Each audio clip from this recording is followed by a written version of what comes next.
ನಮಸ್ತೆ friends, welcome to Puneeth Kannada logs. ಇವತ್ತು Friday ಆದ್ದರಿಂದ ಸ್ವಲ್ಪ ಮಾರ್ನಿಂಗ್ ಬೇಗನೆ ಎದ್ದಿದ್ದೆ. ರಂಗೋಲಿ ಎಲ್ಲ ಬಿಡಿಸಿ ಅರಿಶಿನ ಕುಂಕುಮ ಹಚ್ಚಿ ಶುಕ್ರವಾರ ನಾನು ತುಳಸಿಗೆ ಬಾಗಿಲಿಗೆಲ್ಲ ಫುಲ್ ಅರಿಶಿನದಿಂದನೇ ತೊಳೆದ್ಬಿಟ್ಟು ಅರಿಶಿನ ಕುಂಕುಮ ಹಚ್ತೀನಿ. ಎಲ್ಲರೂ ಡೈಲಿ ಮಾಡ್ತಾರೆ, ಬಟ್ ನಾನು ಮಾತ್ರ ಶುಕ್ರವಾರನೇ ಮಾಡೋದು. ಇವತ್ತು ಸ್ವಲ್ಪ ಬೇಗ ಇದೆ ಅಂದರೆ ಸೂರ್ಯ ಕೂಡ ಇನ್ನೂ ಹುಟ್ಟಿಲ್ಲ. ಆಕಳು ಗಂಜಲ ತರೋಕ್ಕೋಸ್ಕರ ನಮ್ಮ ಮನೆಯಿಂದ ಹೋಗಿದೆ. ಆಕಳ ಗಂಜಲಕ್ಕೆ ಏನು ತೊಂದರೆ ಇಲ್ಲ, ಯಾಕಂದರೆ ನಮ್ಮವೇ ಹಸು ಇರೋದ್ರಿಂದ ಆಕಳ ಗಂಜಲಿಗೆ ಏನು ಸಮಸ್ಯೆ ಆಗಲ್ಲ. ನಮಗೆ ಯಾವಾಗ ಬೇಕಾದರೂ ಸಿಗುತ್ತೆ.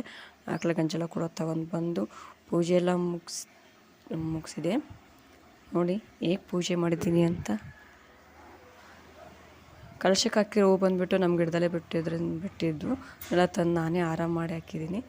ಚೆನ್ನಾಗಿ ಕಾಣ್ತಿದ್ದಾಳಲ್ವ ನಮ್ಮನೆ ಲಕ್ಷ್ಮಿ, ಹೇಗೆ ಕಾಣ್ತಿದ್ದಾಳೆ ಅಂತ